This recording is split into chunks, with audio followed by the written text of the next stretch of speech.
Hi everyone.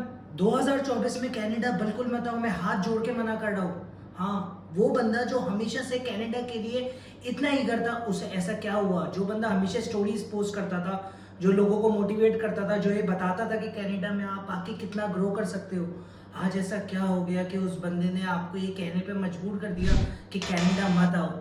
मैं ये इसलिए कह रहा हूँ कि कैनेडियन इमिग्रेशन गवर्नमेंट की तरफ से जो जो पॉलिसीज आ रही है, वो पॉलिसीज इतनी टफ है कि आपकी पीआर कनाडा में अब होना नामुमकिन हो गया है। और ये बात मैं इसलिए कह रहा हूँ क्योंकि अगर देखा जाए तो फरवरी 2024 में पहली ब्रेकिंग न्यूज़ आती है, जब कैनेडियन इमिग्रेशन मिनिस्टर जो मार्क मिलर है वो अनाउंस करते हैं कि हम जो है कैप लगा रहे हैं स्टूडेंट पे, और स्टूडेंट जो 2023 में आए थे उससे अब 35% लेस स्टूडेंट्स हम 2024 में बुलाएंगे।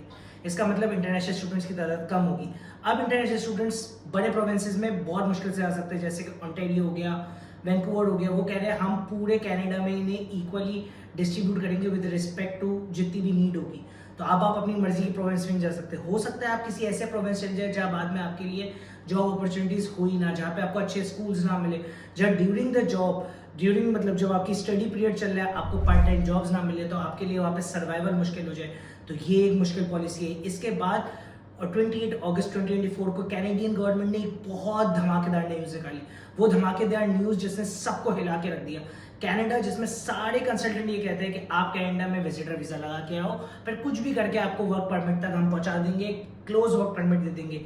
लेकिन कैनेडियन गवर्नमेंट ने 28 अगस्त 2024 को इमीडिएटली ये बंद कर दिया कि अब हम आपके विजिटर वीज़ा को क्लोज वर्क परमिट में कन्वर्ट नहीं करेंगे।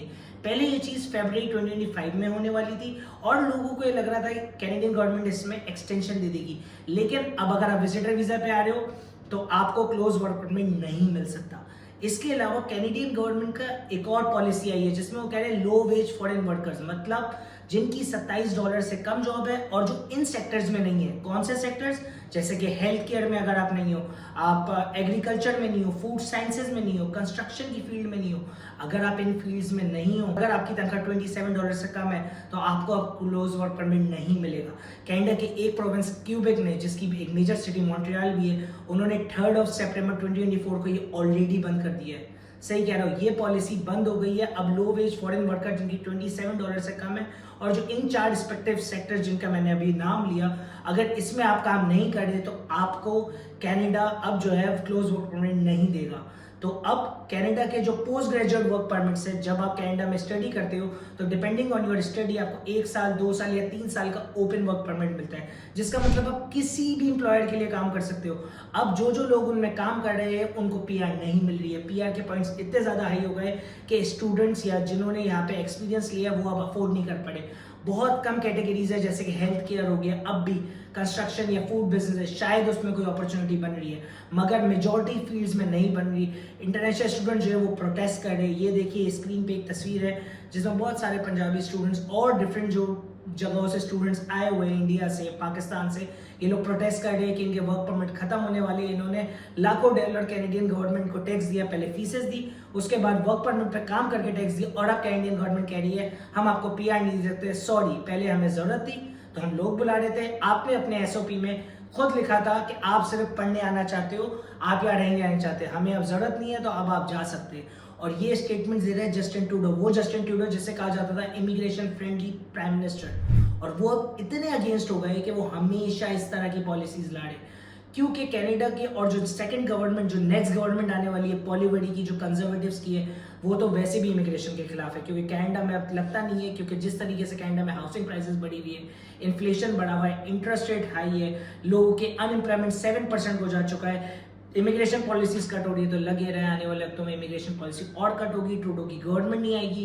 कंजर्वेटिव जो एक पार्टी है जो जिनको पॉलीवडी लीड कर रहे हैं, अगर वो प्राइम मिनिस्टर बन जाते हैं, जिसके बहुत ज़्यादा इम्कान आते हैं, तो कनाडा में इमिग्रेशन बहुत डिफिकल्ट होगी। तो हो सकता है कि आप स्टूडेंट वीज़ा पे 40-50 लाख या 1 करोड़ रुपए खर्च करके पाकिस्तान से, इंडिया से या किसी भी थर्ड वर्ल्ड कंट्री से आप यहाँ आए और अल्टीमेटली आपको यहाँ पर पीआर ना मिले, आप जिंदगी के 5-7 साल लगा दे और आपको ना मिले। इसके बाद ये भी हो सकता है कि जब आप यहाँ आए तो यहाँ पे क्योंकि पार्ट टाइम जॉब्स नहीं है तो आपको जॉब भी नहीं मिल सकती, तो आपको ड्यूरिंग स्टडी भी अपने घर से पैसे मंगाना पड़ेगा, जो आपके घर पे एक इजाफी बोझ पड़ेगा, क्योंकि आप अपना एक्सपेंस भी यहाँ बेयर नहीं कर पाओगे। तो बेहतर है कि ऑल्टरनेटिव प्लान सोचना शुरू करो। बल्कि मैं एक नेक्स्ट वीडियो बनाने वाला हूँ, उसमें मैं आपको अब भी कुछ ऐसे मेथड्स है, कुछ ऐसे पीएनपी प्रोग्राम्स है जो डिफरेंट प्रोसेस जिसके बारे में लोगों को नहीं पता होता, लोग आज भी एक्सप्रेस एंट्री और जो बेसिक मेथड्स है उसके थ्रू जाते हैं। अगर आप प्रॉपर इमिग्रेशन गाइडेंस के थ्रू जाएंगे तो हो सकता है अब भी आप कनाडा में पीआर अप्लाई कर सके और अब भी आप कनाडा में ग्रो कर सके। इसके ऊपर मैं एक नेक्स्ट वीडियो बनाऊंगा जिसमें मैं ऐसे 6 different PNP program different provinces के बताऊंगा, जिसमें मैं आपको डिटेल्स दूंगा कि किस तरीके से अब भी आप अपनी कनाडा की पीआर प्लान करके आ सकते हैं। बगैर प्लानिंग के पीआर बिल्कुल मत आना, अगर आओगे तो फंस जाओगे। और इस तरह की वीडियोस के लिए भाई को फॉलो और सब्सक्राइब जरूर कर लेना। नेक्स्ट वीडियो में मिलते हैं, मेरी नेक्स्ट वीडियो का वेट करना। बहुत जबरदस्त प्रोग्राम्स और कनाडा की इमिग्रेशन से लेटेस्ट न्यूज लाता रहूंगा आपके लिए। Thank you very much.